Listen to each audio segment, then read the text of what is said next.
Se réveiller à 5h du mat, traquer son sommeil, son rythme cardiaque, son humeur, faire ses 10 000 pas par jour, avoir un planning Notion millimétré de 5h à 23h, vivre dans un appartement minimaliste avec un bureau suroptimisé, être un parent toujours calme, un mari ou une femme attentionné, et surtout, pas de distraction. Tu dois toujours être en progression.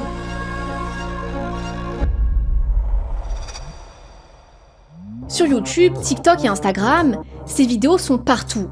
On nous explique comment optimiser chaque minute de notre journée, comment reprendre le contrôle total sur nos vies, comment devenir 1% meilleur chaque jour. Parce que oui, chaque élément de ta vie peut être optimisé.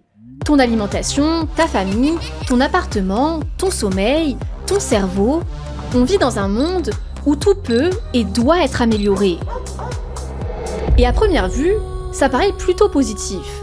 Après tout, vouloir s'améliorer, progresser, donner le meilleur de soi, c'est profondément humain. Personne se lève le matin en se disant « j'ai envie d'être une version pourrie de moi-même ». Le problème, c'est que paradoxalement, pendant qu'on apprend à devenir plus productif, plus discipliné, plus performant, les chiffres sont alarmants. Selon l'OMS, les troubles anxieux ont bondi de 25% en un an. En France, un jeune sur 3 présente des symptômes anxieux. 44% des salariés français sont en détresse psychologique et les burn-out explosent. L'explosion du burn-out. Le burn-out. Et le plus troublant, ça touche souvent des gens qui, justement, essayent de tout bien faire. Tout le monde essaye d'aller de mieux en mieux, Mais pas de moins en moins bien. Alors, comment quelque chose d'aussi positif que de vouloir s'améliorer peut finir par nous détruire ?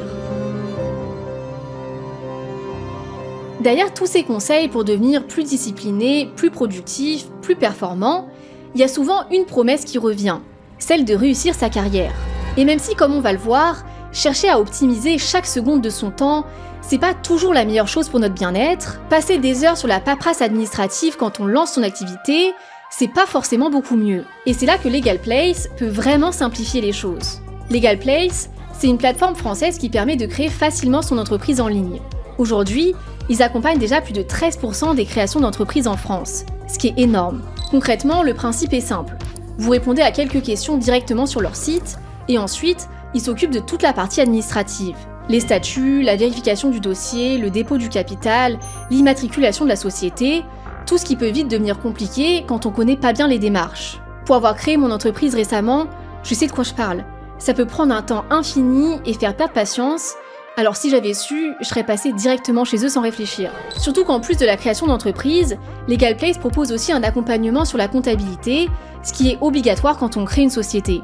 Ils sont experts comptables en ligne, vous aurez donc un comptable dédié et un logiciel qui permet de gérer facilement ses devis, ses factures ou ses déclarations fiscales. Et si jamais vous avez un projet de création d'entreprise, ils vous proposent 15% sur la création de votre société avec le code AMISTORY15.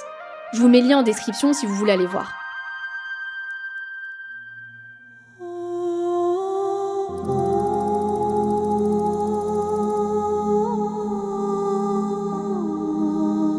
Est-ce que tu as remarqué ce changement subtil dans notre vocabulaire depuis quelques années ?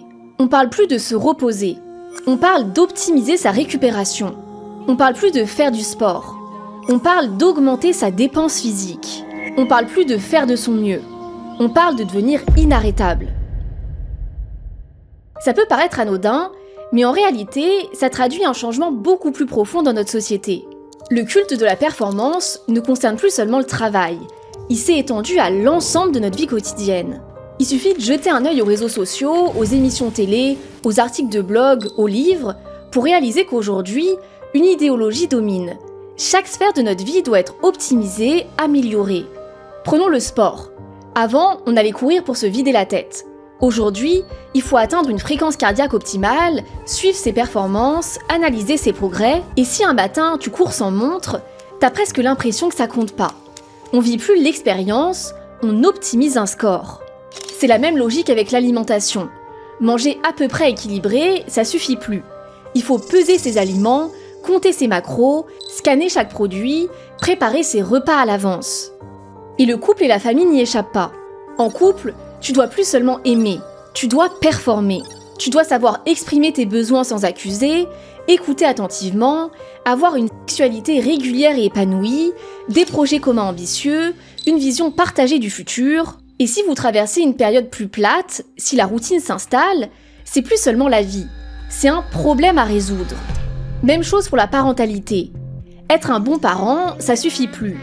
Tu dois lire sur les neurosciences, appliquer la discipline positive, multiplier les activités pour développer le potentiel de ton enfant, et s'il n'est pas dans les meilleurs, tu te demandes si t'as pas raté quelque chose. Et à côté de tout ça, tu dois bien sûr garder une vie sociale remplie et épanouie, mais aussi avoir un intérieur toujours rangé et impeccablement propre pour te permettre d'y voir plus clair dans tes objectifs.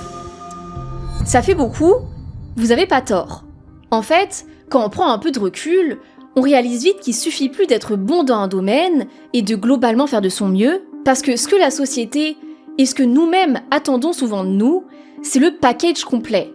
On doit être parfait dans tous les domaines. Chercher sincèrement à être chaque jour la meilleure version de moi. Et ça passe par me prouver des choses. Et si t'y arrives pas, on te fait clairement comprendre que t'as raté ta vie. T'as fait quoi ? Qu'est-ce que t'as fait ? T'as fait quoi ? Hein ? Dis-moi, ça fait 1 an là. 1 an est passé. T'as fait quoi ? Concrètement, est-ce que t'as changé ta vie ? Non. Est-ce que ta mère elle est à l'abri ? Non. Est-ce que t'as accompli des putains de choses dans ta vie ? Non. Et ouais, 1 année sont passées sans que tu fasses rien. T'en es encore là, mon frère. T'as pas changé.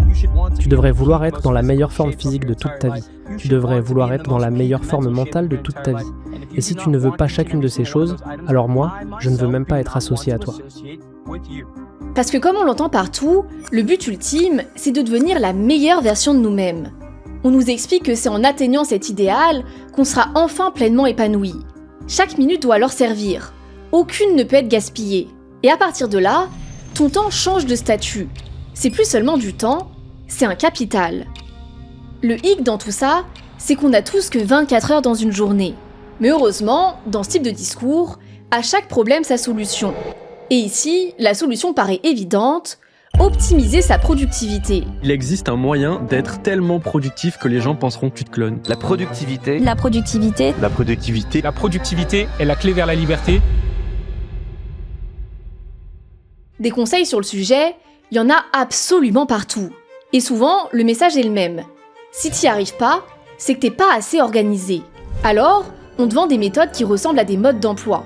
Planifie ta journée, découpe ton temps, priorise, exécute. Certains vont même jusqu'à découper toute la journée en blocs de 15 minutes, voire carrément par minute. En gros, on va diviser sa journée en plusieurs blocs. Et quand tu attaqueras un bloc, tu vas travailler comme si ta vie en dépendait. Tu seras dans un état de concentration tellement intense que le monde entier arrête d'exister à part ton bloc. Si tu veux des résultats exceptionnels, tu dois prendre des mesures exceptionnelles. Je planifie chaque minute de ma journée, puis j'essaye de battre le temps que j'avais prévu. Donc tout ce que je fais devient un jeu. Ma formule pour une journée ultra productive, masquer toutes les fenêtres et supprimer toute distraction visuelle. La manière la plus rapide d'aller plus vite, c'est de te donner la moitié de temps dont tu penses avoir besoin. Si je pense que quelque chose va me prendre 2 semaines, je me donne 1 semaine. Et pour justifier tout ça, ces méthodes s'appuient souvent sur un vocabulaire très scientifique.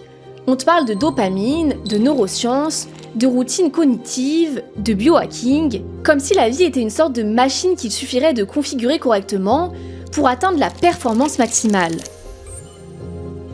Alors évidemment, dans cette optique, les distractions deviennent l'ennemi numéro 1. Netflix, un piège à dopamine. Voir ses amis sans objectif, du temps perdu. Dormir plus, un manque de discipline. En fait, même ton temps libre doit produire quelque chose. Si tu lis un livre, c'est pour apprendre. Si tu sors te balader, c'est pour aérer ton cerveau. Et si tu te sens anxieux par tout ça, on t'explique que c'est une bonne chose. L'anxiété n'est pas mauvaise. L'anxiété est une bonne chose. Les gens parlent seulement de pourquoi c'est mauvais, parce que ce n'est pas confortable. Mais en réalité, pense à toutes les bonnes choses qu'elle fait, ça te fait performer, être attentif. Ce qui fait qu'au quotidien, tu peux faire avancer ta vie. Cette injonction à l'hyperproductivité, elle est présente partout tout le temps. Prenons MrBeast, le youtubeur numéro 1 au monde, qui est admiré par des dizaines de millions de jeunes. Quand on lui demande sa routine de travail, il répond qu'il ne prend jamais de jour de repos et qu'il travaille quasiment jusqu'au burn-out. Je travaille chaque jour, chaque heure de la journée, jusqu'au burn-out. On trouve aussi des gens qui calculent la perte de productivité que leur occasionne un mariage ou des enfants. Si j'avais pas mon fils, je travaillerais beaucoup plus. Et avec ma femme, on serait encore beaucoup plus productif et on aurait plus d'argent. Et il y a carrément des trends, comme la tendance lock-in, qui veut littéralement dire se verrouiller, qui te disent de te couper de tout. Amis, loisirs, parfois même de sommeil, pour entrer dans un état de concentration totale, quasi obsessionnel, jusqu'à atteindre tes objectifs. Selon eux, si tu ressens de la fatigue, de la solitude ou une perte de motivation, c'est pas un signal d'alerte, c'est seulement le signe que tu n'es pas encore assez verrouillé. Dans la même vibe, on a le Winter Arc, qui circule chaque hiver sur TikTok, qui consiste à se couper volontairement du monde pendant plusieurs mois pour travailler sur soi. T'as 90 jours pour atteindre ton prime. Bienvenue dans le Winter Arc. Le Winter Arc, c'est dans 2 jours et que je pense que tu n'as toujours pas trouvé tes objectifs et les règles que tu dois suivre. L'objectif, c'est simplement de devenir un petit peu une meilleure personne. Ce qui est inquiétant, c'est que ces contenus ciblent de plus en plus les jeunes. On a des conseils qui montrent aux étudiants comment enchaîner des sessions de travail de 12 heures et qui glorifient le surmenage. Pourquoi je peux étudier plus de 70 heures par semaine sans faire de burn-out ? Voici le type de commentaires qu'on trouve en dessous. Je suis au collège, ça marche en 6e et je suis abonné. Et pour s'assurer qu'on tienne le rythme et évolue bien dans notre quête de progression, des nouveaux outils ont explosé. Montres connectées, bracelets de suivi, applications de tracking. You're up early. And I have good news for you. Look at that score. Up for something more challenging today? Should I go for a run? Sur le papier, c'est génial. Ces technologies te donnent accès à des infos qu'avant, tu n'avais qu'en allant chez un médecin ou un spécialiste. Et elles peuvent vraiment mesurer un tas de trucs. Ton sommeil, ton activité, ton rythme cardiaque, ton cycle menstruel, ton stress, même ton humeur peut être traquée. Certaines applis te demandent chaque jour comment tu te sens, et ton état émotionnel devient alors lui aussi une donnée. Le truc, c'est qu'on collecte pas tout ça juste pour le plaisir, ou pour apprendre à mieux se connaître. Souvent, si on collecte tout ça, c'est dans un objectif simple, comparer nos données pour progresser.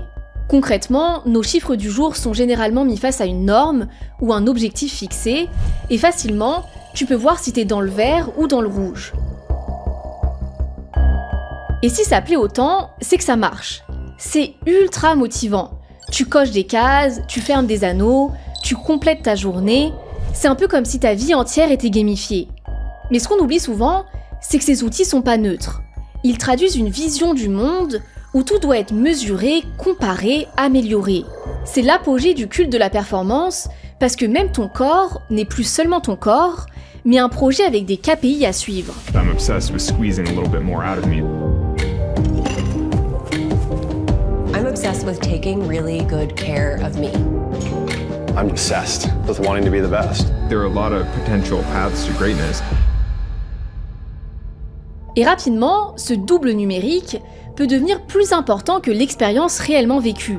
Par exemple, il y a des tonnes de personnes qui expliquent se réveiller reposés, prêts à attaquer la journée, puis ils regardent leur Apple Watch et voient score de sommeil 62 sur 100. Phase de sommeil profond insuffisante. Et d'un coup, ils commencent à se sentir fatigués. Un peu comme si une montre savait mieux que toi si tu as bien dormi ou non. On reçoit énormément de patients qui ont été rendus anxieux par ce genre d'application. En règle générale, ils disent voilà, l'appareil a détecté une anomalie, donc ça a des conséquences sur le stress des patients. Et le pire avec ces données, c'est qu'il n'y a jamais vraiment de seuil suffisant. Il y a toujours une marge d'amélioration, un pourcentage à gagner, de sorte que tu n'es jamais vraiment pleinement satisfait. Et le plus fou, c'est que souvent, tu sais même pas vraiment d'où viennent ces normes que tu poursuis. Par exemple, pourquoi le fameux objectif de 10 000 pas ? Qui a décidé que ce chiffre était la ligne entre « j'ai bien fait » et « j'ai raté ma journée ». Tu tires et tu marches, tu pousses et tu marches, tu tires. Ce chiffre, on l'entend partout, donc on suppose que c'est scientifique. Mais si on creuse, on découvre que c'est surtout du marketing. Dans les années 1960, avant les JO de Tokyo, l'entreprise japonaise Yamasa lance un podomètre appelé Mankokei, littéralement compteur de 10 000 pas. Pourquoi 10 000 ? Simplement parce que le kanji pour 10 000 ressemble à une silhouette qui marche et que le chiffre était rond, facile à retenir, donc parfait pour le marketing. Les spécialistes s'accordent d'ailleurs à dire que si on devait fixer un nombre de pas santé, ce serait plutôt autour des 4 000 à 7 000 pas par jour, même si ça reste arbitraire et que ça dépend des personnes. Sauf qu'aujourd'hui, ce 10 000 est devenu une norme intégrée dans les applications. Résultat, Tu marches plus pour toi, tu marches pour valider un chiffre arbitraire codé par des algos. On a oublié à quoi sert la marche. La marche, c'est pas juste du cardio low cost, c'est pas juste un chiffre sur une montre, même un nombre de pas. C'est un des rares moments où notre corps et notre cerveau, ils peuvent respirer en même temps. Et là, je sais qu'une partie d'entre vous sont en train de se dire « Bah ça va, c'est pas si grave. C'est mieux d'en faire trop que pas assez. » Et de manière générale, c'est vrai qu'on peut se dire ça dans tous les domaines. En quoi ça serait mal de chercher à être un grand sportif, à avoir une alimentation parfaite, une santé optimale et à être le meilleur parent? En quoi ça serait mauvais de chercher à atteindre la meilleure version de nous-mêmes, la perfection?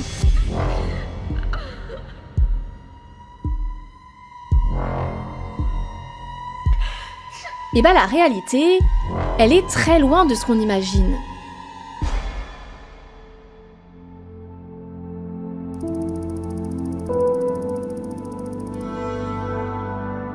Regardez cette femme. Alors qu'elle se filme pendant sa séance de sport, elle confie « À partir de quand la productivité devient toxique ? J'ai l'impression que toute ma vie tourne autour de faire et d'atteindre des objectifs. Je suis tellement focalisée sur les résultats que j'ai perdu la capacité d'être vraiment présente dans ma vie de tous les jours. » Et dessous, une tonne de commentaires vont dans le même sens. Pareil, j'ai l'impression de vivre uniquement de deadline en deadline, d'événement en événement, d'objectif en objectif. Mais je traverse tout ça en me dissociant. J'arrive même plus à profiter de mes réussites. Je ressens ça à un niveau extrême. Je m'en suis rendu compte quand j'ai perdu mes règles pendant des mois. Je pensais être la seule. C'est comme si maintenant, la vie de millions de personnes consistait uniquement à réaliser les objectifs qui se sont fixés. J'ai un problème avec la productivité. Tout part d'une idée très simple. Si quelque chose est bénéfique, alors en faire davantage devrait être encore mieux. Le bonheur viendra seulement lorsque tu auras atteint ton grand objectif. J'ai le sentiment de devoir être productif en permanence pour réussir, et ça finit par enlever tout le plaisir des choses simples du quotidien. Et c'est pas si étonnant, parce qu'en réalité, ce culte de la performance, de la productivité extrême, a créé un respect de soi conditionnel. On se respecte que si on arrive à atteindre ses objectifs. Tu ne te respectes qu'à certaines conditions, seulement si tu accomplis tout le travail que tu avais prévu pour cette journée, cette heure, cette semaine ou ce mois. Ce n'est qu'à ce moment-là que tu peux te sentir bien avec toi-même. Et c'est comme ça qu'on peut arriver à une situation ultra paradoxale. Parce qu'alors qu'on fait tous ces efforts pour devenir une meilleure version de nous-mêmes, et ainsi nous sentir plus solides, plus confiants, plus heureux, c'est parfois tout l'inverse qui se produit. Parce que même si au début souvent ça marche, on progresse, on coche des cases, on nous félicite, rapidement, on est nombreux à voir une pensée s'installer. Dès qu'un entraînement, une discussion ou une réunion se termine, tu commences à te demander « Est-ce que j'ai été à la hauteur ? Est-ce que j'aurais pu mieux faire ?» Vu qu'on veut bien faire, on a l'impression que chaque situation devient une évaluation. C'est ce qu'on appelle l'anxiété de performance. L'anxiété de performance, c'est un stress intense qui apparaît dès qu'il faut performer. On la voit dans le milieu scolaire, le travail, le sport, mais aussi dans la sexualité ou la vie sociale. Partout, il y a une impression d'être évalué. Le souci, c'est que souvent, plus cette anxiété monte, plus notre performance baisse. Alors que je rappelle que justement à la base, si on se met cette pression, c'est parce que c'est important pour nous de bien faire. Donc c'est un peu le comble. En fait, ce culte de la performance est tellement présent dans notre société qu'on se retrouve face à des générations rongées par l'anxiété et la dépression. Plus d'un jeune sur deux est touché par un stress régulier. Près de 200 000 nouvelles maladies déclarées en France chaque année sont causées directement par le stress. Autrement dit, le stress n'est plus un épisode ponctuel, il est devenu un état de fond. Et pour nous éclairer sur ce phénomène, j'ai interviewé Albert Moukébert, docteur en neurosciences et psychologue clinicien. Il y a une augmentation des troubles anxieux. Il y a les troubles anxieux et les burn-out sont en train d'augmenter. Et il y a plusieurs pistes. C'est effectivement la pression de devoir tout le temps faire des trucs bien. Et on a besoin, il semblerait, qu'on a besoin de se laisser tranquille. Psychologie Today révèle notamment que la productivité toxique est l'une des premières causes de cette anxiété généralisée.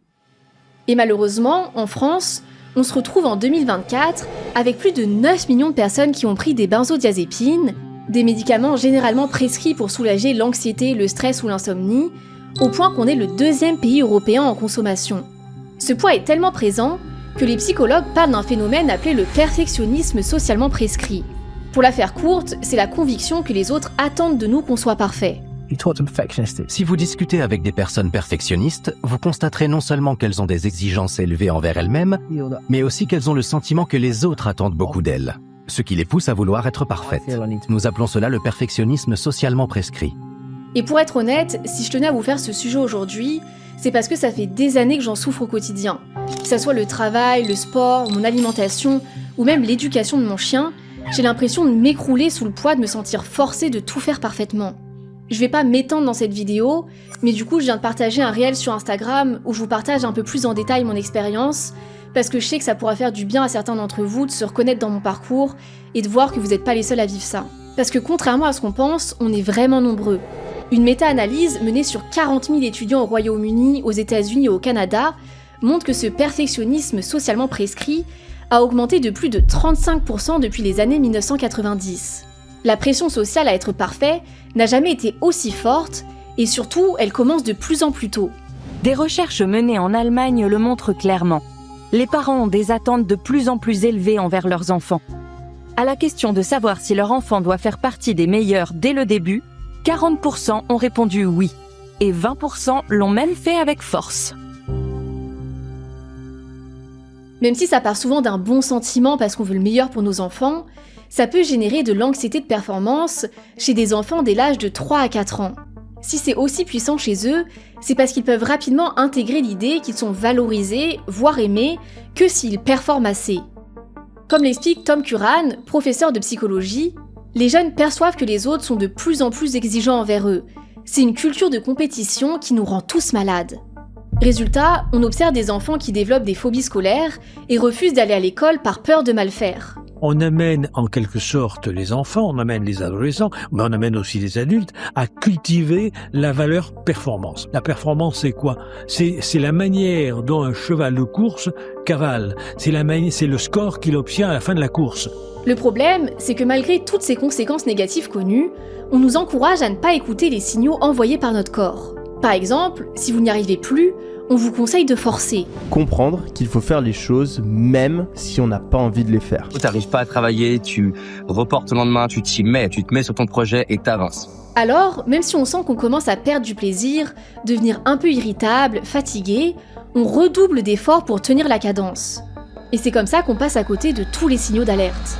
On dort moins bien, on perd du poids, on prend beaucoup de poids de manière inexpliquée, on est stressé, on est anxieux, on se réveille la nuit pour regarder le téléphone. Il y a plein de signes avant-coureurs, mais souvent on y est aveugle nous-mêmes ou bien on les attribue à autre chose. On se dit « Ah bah maintenant je passe par une période difficile, ah maintenant machin ». Surtout que notre société valorise le fait d'être surbooké. Laetitia Vito le résume très bien, dire « je suis sous l'eau », c'est presque devenu une manière de dire « je suis important ». Pourquoi ? Parce qu'être débordé, c'est devenu une forme de statut social. Si t'es débordé, c'est que t'es compétent, ambitieux et demandé. Une étude de Columbia Business School montre notamment que les gens considérés comme busy, ceux avec des agendas pleins et qui sont multitâches, sont perçus comme ayant un statut social plus élevé que les gens considérés comme plus relax, ceux qui prennent le temps de partir en vacances, de faire des activités, etc. Vu que ton temps est considéré comme une valeur marchande, si t'as pas le temps, c'est un peu que t'es VIP. Ce sont les personnes que nous mettons sur un piédestal. Et elles vous diront, parce que c'est ce que la société veut entendre, qu'elles ont travaillé très dur, qu'elles ont fait des sacrifices, qu'elles sont sorties de leur zone de confort et que c'est pour ça qu'elles ont réussi. Et je pense que c'est pour cela que nous voyons le perfectionnisme dans les grandes réussites. Parce que partout autour de nous, on nous dit que c'est ça qu'il faut. Mais évidemment, on reste humain. Alors, quand on fonctionne en sur-régime sur le long terme, beaucoup observent comme une forme de détachement qui commence à apparaître. Concrètement, on fait tout ce qu'il faut faire, on coche nos cases, mais sans y être vraiment, comme si on passait en pilote automatique. Et c'est généralement là où si on fait pas attention, tout peut lâcher. On peut tomber dans le burn-out. Et clairement, les chiffres sont en train d'exploser. On allait tellement loin dans l'ultra-performance qu'on est en train de générer un burn-out des humains et des écosystèmes. En France, en 2025, près d'un salarié sur deux se déclare en détresse psychologique, selon le baromètre Empreinte humaine sur la santé mentale au travail. Et les moins de 30 ans sont parmi les plus touchés. Certaines études indiquent que jusqu'à 55% de jeunes salariés sont considérés par un risque de burn-out ou une détresse psychologique importante. Faut bien se rendre compte que c'est plus de la moitié. C'est juste énorme. Et quand on pense au burn-out, on pense immédiatement que c'est lié à l'activité professionnelle. Mais en vérité, pas forcément. On parle aussi maintenant de burn-out parental, qui touche de plus en plus de parents qui ont l'impression de ne jamais en faire assez. Il y a aussi le burn-out relationnel ou le burn-out existentiel, cette sensation diffuse d'être vidé, sans énergie, sans sens, pas forcément à cause d'un travail précis, mais parce que toute ta vie est devenue un terrain d'exigence. Et dans le fond, même si c'est triste, c'est une conséquence plutôt logique. Parce que quand notre objectif de performance devient permanent, l'épuisement n'est plus un accident, il devient inévitable. Mais même ça, on le perçoit comme un signal de faiblesse personnelle. On se dit « j'ai raté, j'ai pas su gérer mon stress, je manque de résilience ». Au lieu de se poser une autre question. Et si le problème ne venait pas forcément de nous ? Et ce petit changement a une importance. Parce que tant qu'on présente l'épuisement comme un défaut individuel, on fait que soigner ses symptômes.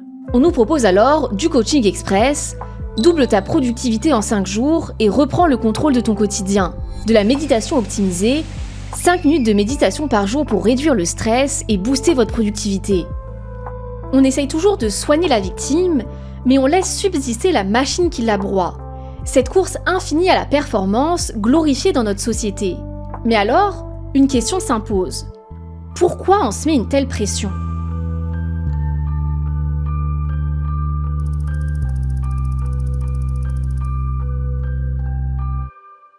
À l'origine, cette logique de devenir performant le plus possible n'a rien à voir avec le développement personnel. Et je serais curieuse de savoir si vous avez la bonne intuition. À votre avis, est-ce qu'à la base, ça vient plutôt ? Réponse A, de l'armée. Réponse B, d'Internet et sa comparaison constante. Réponse C, de l'usine. Réponse D, de l'école. Je vous laisse écrire votre réponse en commentaire. Ça sera marrant de voir si on a globalement une idée de son origine. Et la bonne réponse, c'est la réponse C.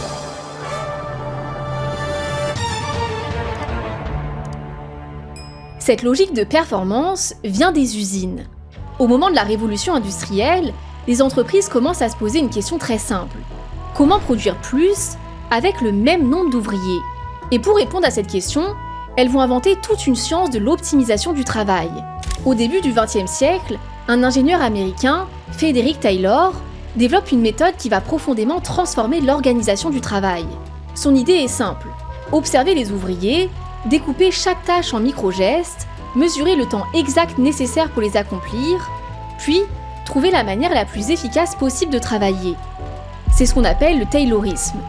Chaque mouvement est chronométré, chaque geste est optimisé, chaque minute doit être rentable. L'objectif ? Éliminer tout ce qui peut être considéré comme une perte de temps, comme par exemple se déplacer trop lentement, faire un geste inutile, prendre une pause un peu trop longue, tout devait être rationalisé. Et cette logique, elle va ensuite être poussée encore plus loin avec le Fordisme, les chaînes de montage et la standardisation du travail. Si vous économisez 10 pas par jour à chacun des 12 000 employés, à la fin de l'année, vous économiserez 75 km de mouvements gaspillés et d'énergie inutile. Mais ce qui est intéressant, c'est que pendant longtemps, cette logique restait confinée à l'usine. Elle concernait les machines, la production, les ouvriers, mais la vie personnelle, elle restait relativement séparée de cette logique. On travaillait, puis on rentrait chez soi. Mais progressivement, quelque chose a changé. Avec la tertiarisation de l'économie, de plus en plus de gens se sont mis à travailler avec leur cerveau plutôt qu'avec leurs mains. Et là, un nouveau problème est apparu.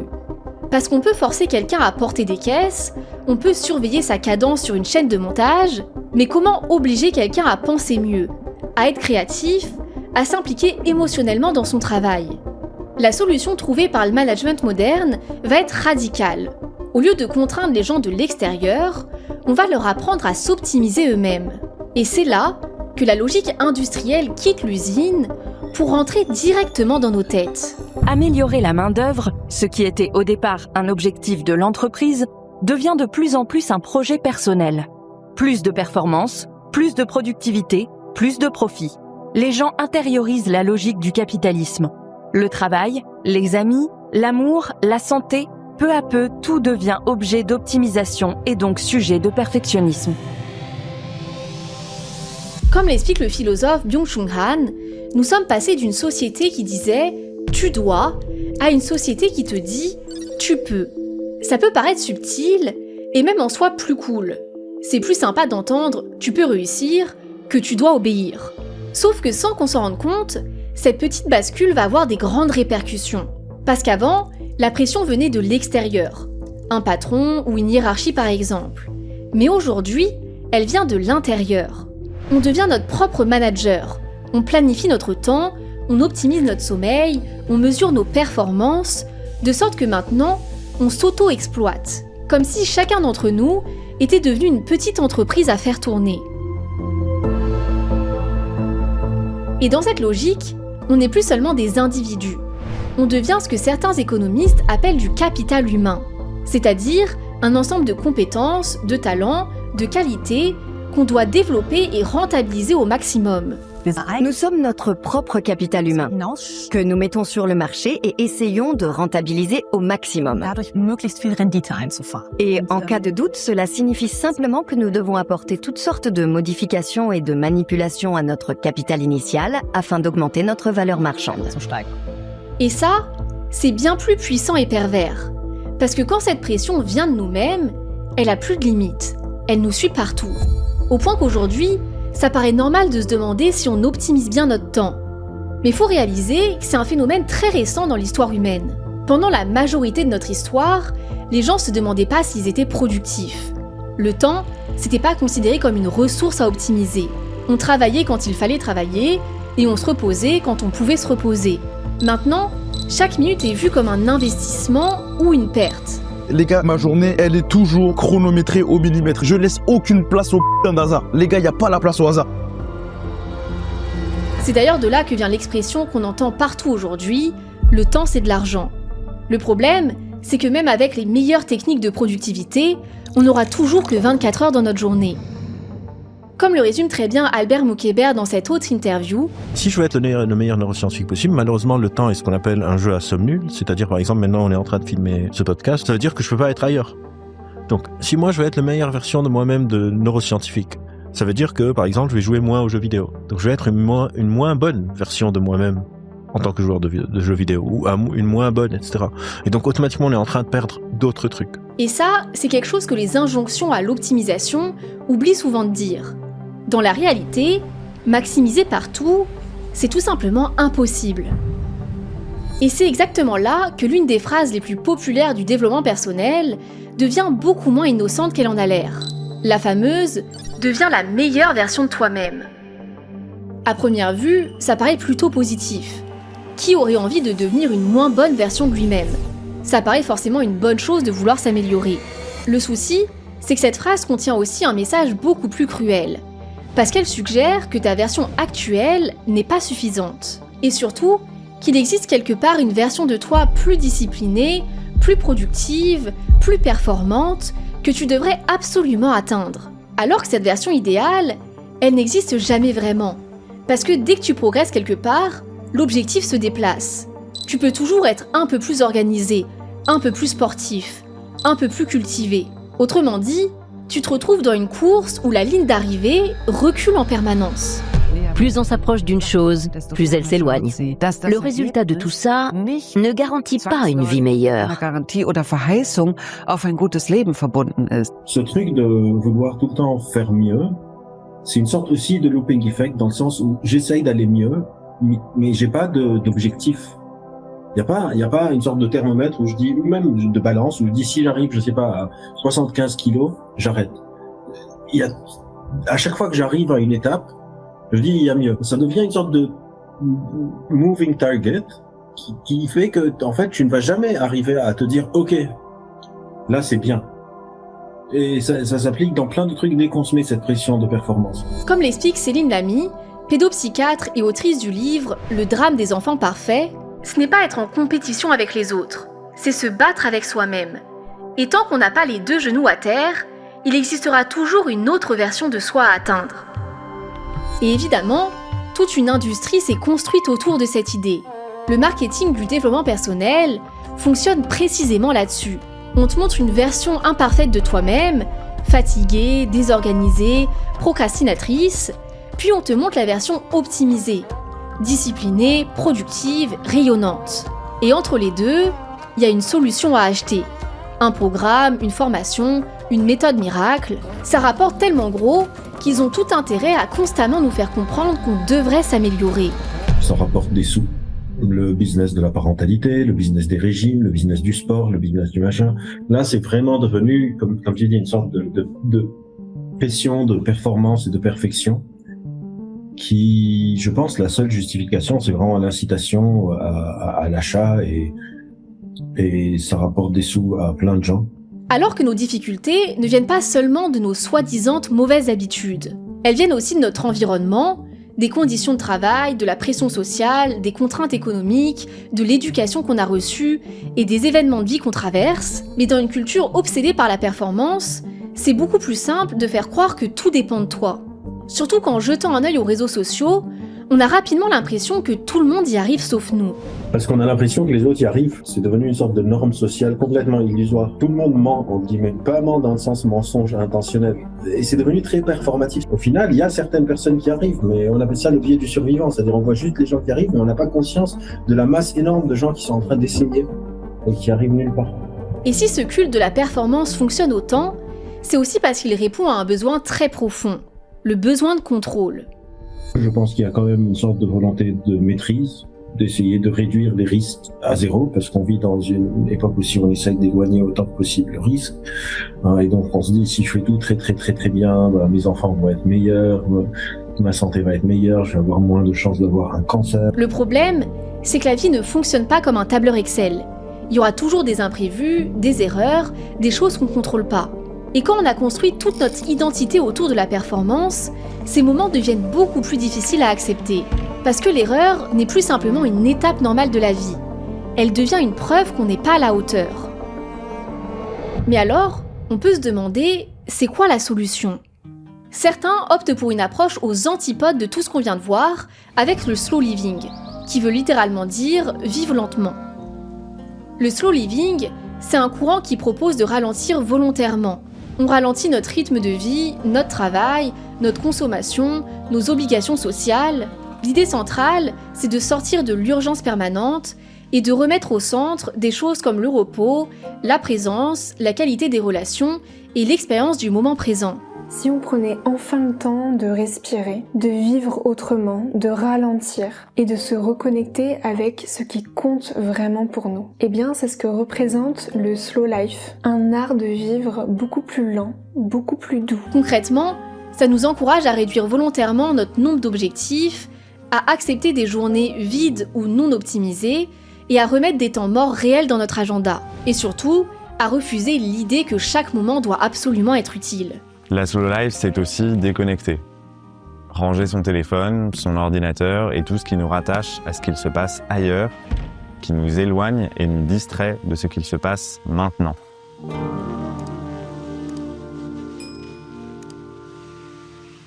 Sur le papier, ça peut être une bonne idée, mais c'est loin d'être une solution universelle. Déjà, parce qu'il suppose souvent des conditions matérielles favorables, avoir du temps, une sécurité financière, parfois la possibilité de travailler moins ou autrement. Et ça le rend peu accessible à beaucoup de salariés, de parents ou de personnes en situation de précarité. Ensuite, assez paradoxalement, il peut devenir à son tour une nouvelle injonction à ne plus courir, mais à performer le calme, à performer la sérénité. Tu dois ralentir, tu dois te reposer, tu dois vivre lentement pour cocher les cases de ce nouveau mode de vie. Du coup, à la place, de plus en plus de spécialistes appellent à décentrer la productivité. Décentrer la productivité signifie essentiellement que l'on commence à faire des choses qui ne servent pas à un objectif productif particulier. L'idée, c'est d'arrêter de faire de la productivité le critère essentiel pour juger une journée réussie ou non, et plutôt la replacer comme un outil parmi d'autres, au lieu d'une boussole morale permanente. Une journée peut être réussie même si on n'a pas tout coché, même si on s'est reposé, et même si on n'a rien produit. Après, évidemment, le but, c'est pas de ne plus chercher à progresser. Vouloir apprendre, se dépasser, ça fait partie de ce qui nous fait avancer dans la vie. Le problème, c'est pas l'amélioration en elle-même. Le problème, c'est l'injonction permanente à l'amélioration.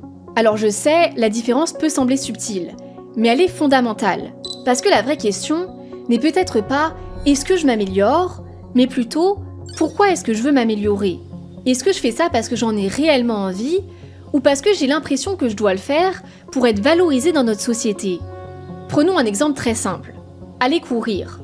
Si tu le fais parce que ça te fait du bien, parce que t'aimes ça, parce que tu te sens vivant en courant, c'est une forme de progression saine. Mais si tu cours parce que t'as l'impression d'être paresseux si tu t'entraînes pas, ou parce que t'as peur de ne plus être au niveau, alors c'est plus vraiment la même expérience. Le comportement est identique, mais l'intention derrière change tout. Et peut-être que l'un des antidotes à cette culture de la performance, c'est aussi de réhabiliter quelque chose qui est devenu presque tabou aujourd'hui, le droit d'être moyen. Comme le dit Albert Moukébert, la majorité d'entre nous sommes moyens. C'est la définition même de la moyenne. Parfois, il faut savoir lâcher l'affaire, quoi, et de se dire, ok, sur ce truc, je vais être moyen. Et dans cet autre truc, je vais être nul. Mais c'est pas grave. Parce que ça va me faire du bien de savoir que je suis relativement nul dans ce truc, et c'est ok. Et c'est très bien. Parce que vouloir être excellent partout, c'est tout simplement impossible. Donc, accepter d'être moyen quelque part, c'est pas un échec. C'est simplement la condition normale de la vie humaine. Il faut faire attention de ne pas tomber dans l'autre écueil de genre ne vous mettez plus la pression et donc ne faites plus rien non plus. Pour moi, c'est ça qui est cool dans la vie, c'est un défi derrière l'autre, un défi derrière. Une autre piste consiste aussi à prendre un peu de distance avec tous les outils censés optimiser nos vies. Parce que comme on l'a vu, les applications de tracking, les montres connectées, les indicateurs de performance personnelle traduisent une vision du monde dans laquelle tout doit être mesuré, comparé, amélioré. Et parfois, simplement poser ces outils peut déjà être libérateur.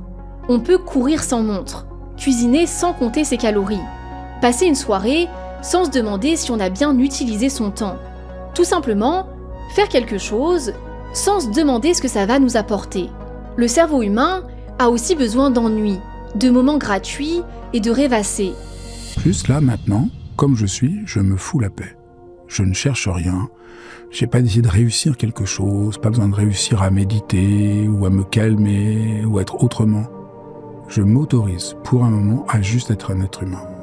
Parce qu'à force de vouloir optimiser chaque moment de notre existence, on oublie parfois la question la plus importante, qui n'est pas forcément comment devenir la meilleure version de moi-même, mais plutôt comment j'ai vraiment envie de vivre. À force de vouloir créer une vie parfaitement maîtrisée, on a fini par oublier comment se laisser respirer.